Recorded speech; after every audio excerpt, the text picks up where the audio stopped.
partly because of the rundown in the Galloway economy caused by the Wars of the Covenant, and also because of the massive fines imposed on the population, smuggling became for many a way of life.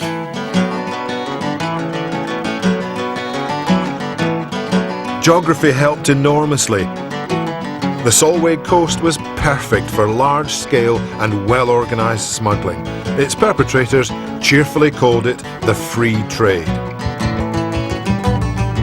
The position of the Isle of Man, so close to the Solway shores, was very handy. The customs duties on man were much less than in Britain, and all sorts of products, tobacco, brandy, tea, silk and other luxuries could be legally imported into the Isle of Man in huge quantities and then re-exported illegally. In small boats, batches of contraband could be smuggled into Britain through the quiet creeks and hidden inlets of the Solway Firth. Well, the Isle of Man is absolutely central to the whole smuggling story. Obviously, because it's an island, it was not very well patrolled. This is probably to the origin of the idea in man that everybody should pay as few taxes as possible, which they still believe at the present day, I believe. And of course it was very neatly, centrally positioned for all the Western sea routes.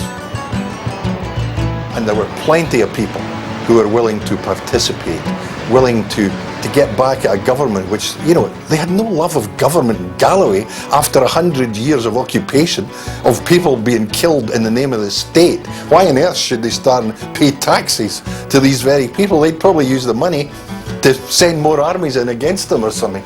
It's a good way of protest, if you like. For many years the authorities were powerless to do much about it because it was ingrained in society that this was a legitimate form of free trade, if you like.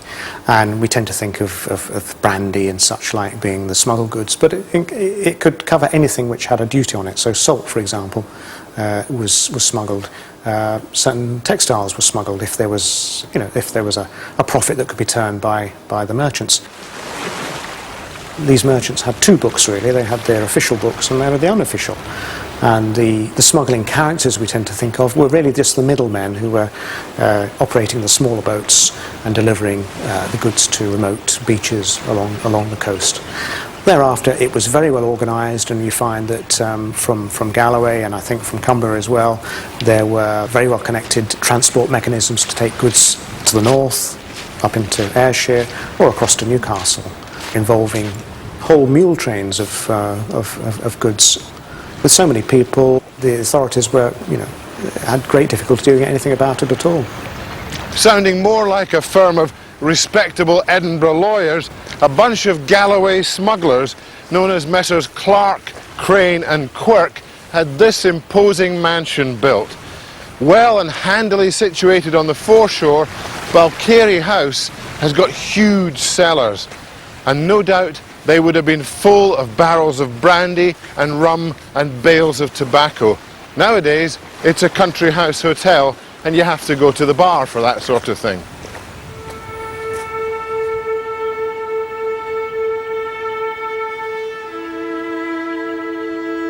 Out in Balcarry Bay, Heston Island acted like a kind of smuggler's warehouse. When big ships slipped across from the Isle of Man, they anchored at the island and unloaded their cargoes. And there they were divided into smaller lots and then reloaded onto little boats which could easily scrape over the shallow inshore waters. And many pairs of oars will have quietly paddled boats full of contraband across the moonlit bay. Punctuated by coarse whispers, they'll have rasped up onto the beach here at Balcarry House. The coastline of the Solway is often named for the smugglers who slipped over from the Isle of Man.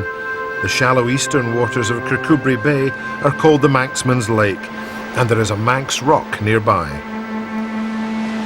The smuggling trade on the Solway became big business at the end of the 18th century. The proximity of the Scotland-England border and the different excise duties and different laws on either side of it certainly stimulated activity. In the 1790s, when the poet Robert Burns was looking for work that was better paid than farming, he easily got a job as an exciseman in Dumfries. But it could be a dangerous business because smugglers were becoming very bold. Two heavily armed, massively manned, stuffed with contraband ships sailed into this bay, and they had the effrontery to contact the excisemen and tell them, warn them off, tell them they were there and that they outgunned and outmanned them. And the smugglers landed their contraband. The excisemen didn't turn up, they were very sensible, and the following morning they arrived on the beach to discover that the smugglers had left them half a dozen barrels of brandy as a tip. But sadly, there's no sign of it now.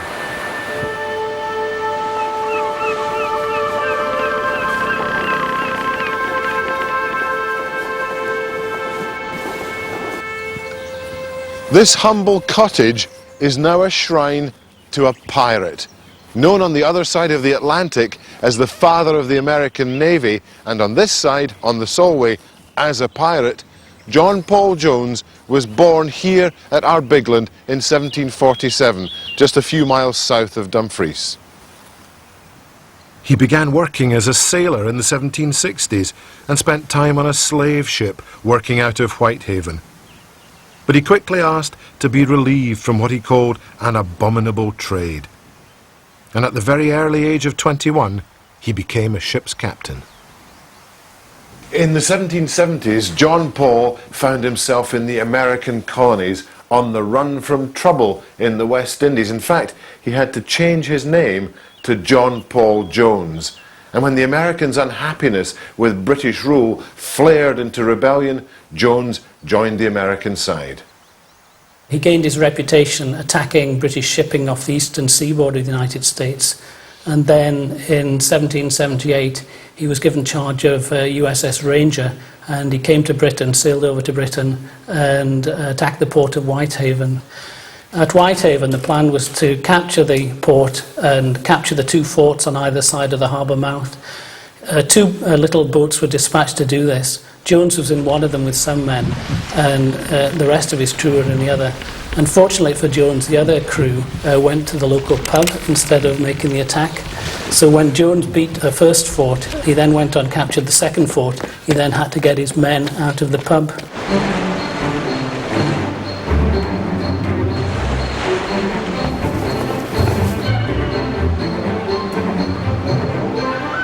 In 1779, he was given charge of a new ship, the Bonhomme Richard, which was specially converted for him.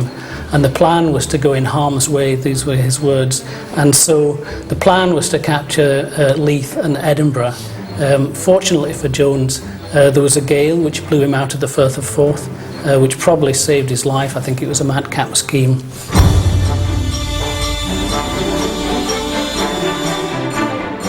And then later on, they were sailing down the east coast and they spotted a British convoy arriving back from the Baltic.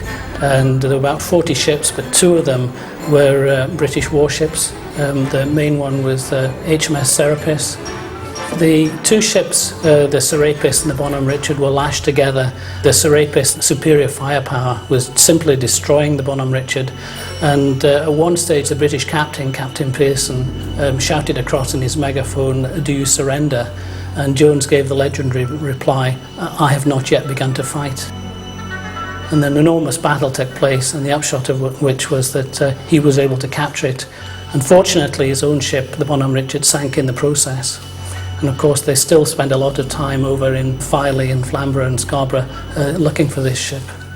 He was recommended for service, incredibly, in the Russian Imperial Navy by Thomas Jefferson, and so he went to fight for the Tsarina Catherine the Great. Afterwards, he moved to Paris, and in 1792 he died almost on his own and was a kind of a forgotten figure. And the French asked the American government if they wanted his body, and the American government refused. But the French pickled his body in alcohol because they thought that at some stage in the future America might want him back. The story then jumps forward 100 years, and the United States government decided that he was a very suitable figure to mark their history. And it was the time of great American naval expansion, and so enormous expense was put finding his body, which was in a tiny little graveyard in Paris. They were able to identify it positively, and then it was brought back to America 100 years ago in 1905 with great ceremony. A kind of 13 squadron battleship fleet sailed his body back to Annapolis, and finally in 1913 he was laid to rest in the chapel crypt of the United States Naval Military Academy at Annapolis. The tomb itself is modelled on Napoleon's sarcophagus at Les Invalides, and it's the contrast between his humble beginnings here in the Solway and his tomb in Annapolis is quite incredible. In part 2, the story of the Solway goes under the sea for the remarkable tale of the coal miners and the Red Men of West Cumbria.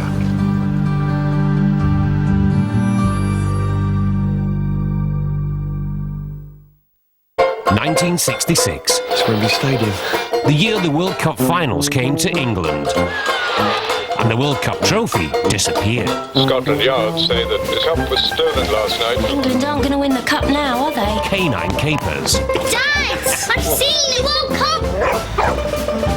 You two are in big trouble. With Harry Enfield. Hello, Fritzy. As the voice of Pickles. Coming soon to ITV1. Modern life is complicated. Managing a husband, 3 kids, friends, a job, and a 4-year medical course. She's not working again. I've seen her all weekend, and when we have been together, she's like somewhere else, probably with someone else. Juggling the pieces of her life with the hopes of her ambition. For once in my life, I've done something amazing. Will everything come together? Tamsin Outhwaite stars in Vital Signs, tonight at 9, ITV1.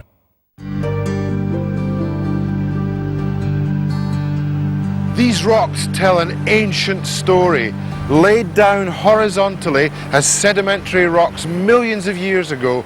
They were shoved up and buckled in all directions when Dumfries and Galloway collided with Cumbria. When these two collided to form the land mass of Britain and the Solway Firth, they stuck together two completely different geologies. The rocks in Cumbria contained coal and iron near the surface. The exploitation began to gather pace in the 18th century, and it's left its mark on the West Cumbrian shore. What made West Cumberland so powerful and so prosperous was the conjunction of the highest grade hematite iron ore and coal. They were found cheek by jowl all the way down this coast, and vast quantities of it. As the West Cumbrian ports like Whitehaven began to industrialise, the great mineral wealth was brought up out of the ground from long coal seams and from deposits of high-grade iron ore.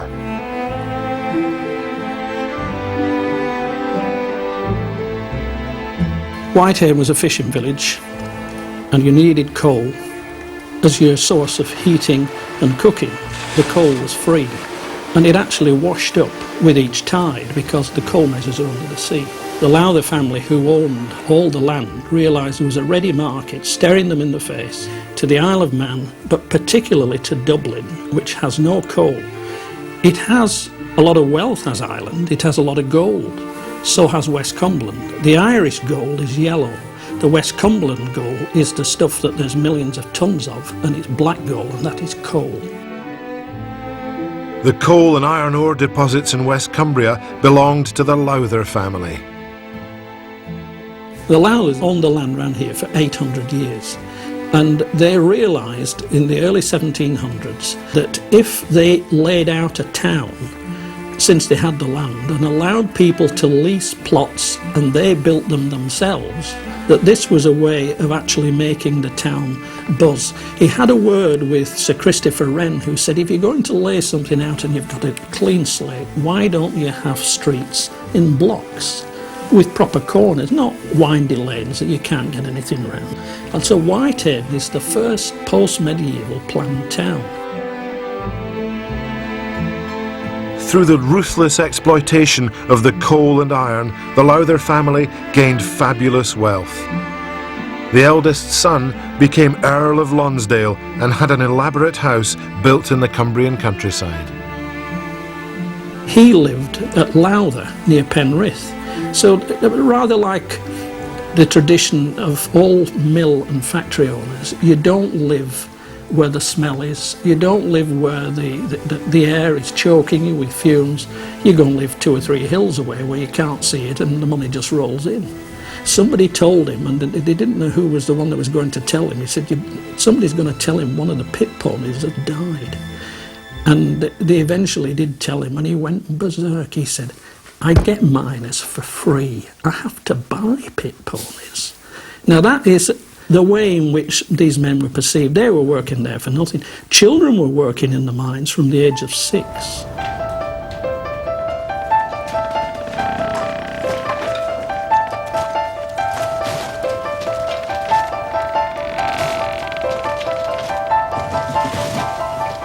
The Whitehaven coalfield stretched for many miles under the waters of the Solway Firth, and its seams were often narrow, dark and difficult.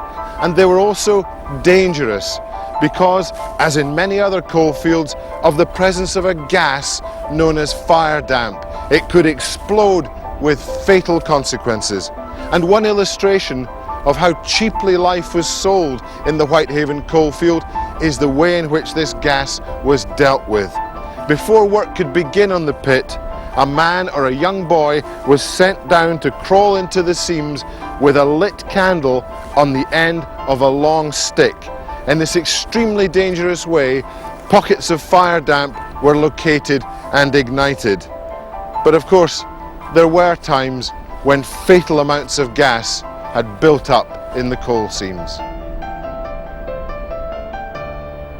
There were boys from the age of 6 sitting there 12 hours a day in the dark, opening and closing doors. And what they were doing, they were wafting air in and out, because the men at the pit face, if they had no air, they died. And these lads, who often fell asleep on the job, were sitting there. They'd be undernourished, underweight, and they had the lives of all the miners really in their gift if they didn't do the job properly, and they were on a tanner a day.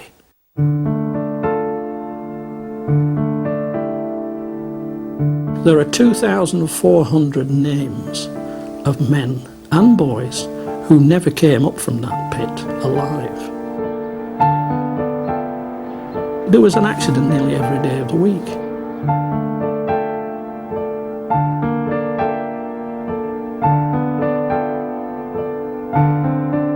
A lot of people say it's sad that the industry has gone, but there are families who lost not one but tens, even dozens of people within their immediate family. And when men and boys, because often they took the sons in as well, where you lose 2 generations in one pit accident, that takes some beating. In West Cumbria, high-grade iron ore was mined and made into steel with local coal. The extraction of iron ore was also difficult and dangerous. Specialist breed hard rock miners, they're very sniffy about coal miners, the hard rock men. And they used to call themselves the red men, because of the hematite dust. And if you go down one of these iron ore mines, you came out red, and there was no way of avoiding that. And it's a red that doesn't come off easily. So these red men were coming from all around the hard rock mining world. There were Cornish miners came into West Cumberland, miners from Italy, a lot of Italian miners came in. And they were exporting iron and coal, all around the industrial world of Western Europe from here. Whitehaven became a bigger port than London for a time, bigger port than Bristol for a time.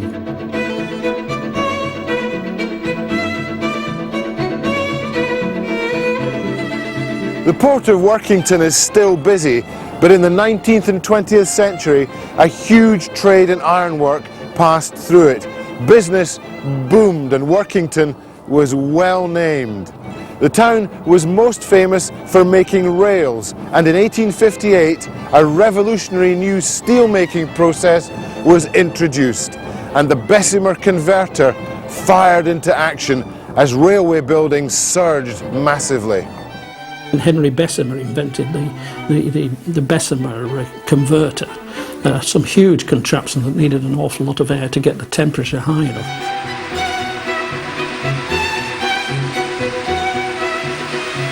So this is why we had rail making, because Workington was the nearest place where you get enough land to do this.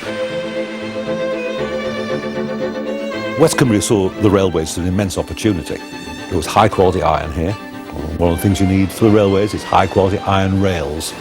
And so the plant was built here that produced the railway lines of empire. You can go to India. I've been to India and done journeys on Indian railways, and in remote sidings on the Indian railway system, and you look at the rail and it says Workington on it.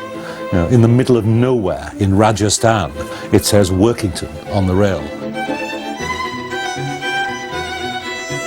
We'd had railway lines here since the mid-1600s, even when we had no trains.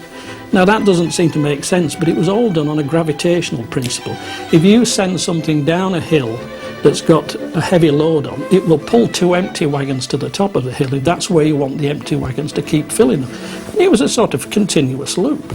And if the ship was waiting there with its mouth open when it's ready to have the stuff dropped in, and they were got their sails up and they were ready to sail out, it was almost, you know, it's a bit like a supermarket queue, no waiting.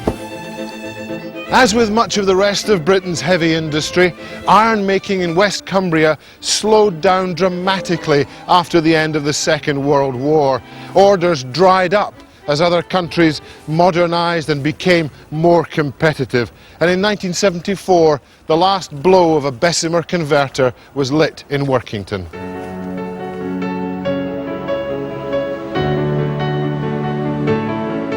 In many of the old British coalfields, the legacy of many decades of heavy industry is not attractive. For a long, long period, the slag and waste from ironworking was dumped along the Cumbrian coastline, creating what looks like a lunar landscape. At Whitehaven, regeneration celebrates the day-in, day-out labour of generations of miners and ironworkers.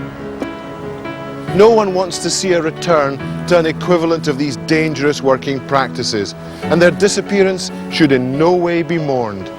But the everyday sacrifices of generations of working people who passed their lives here should be remembered, and they should be understood. And their stoicism, their dignity and their doggedness ought to be admired.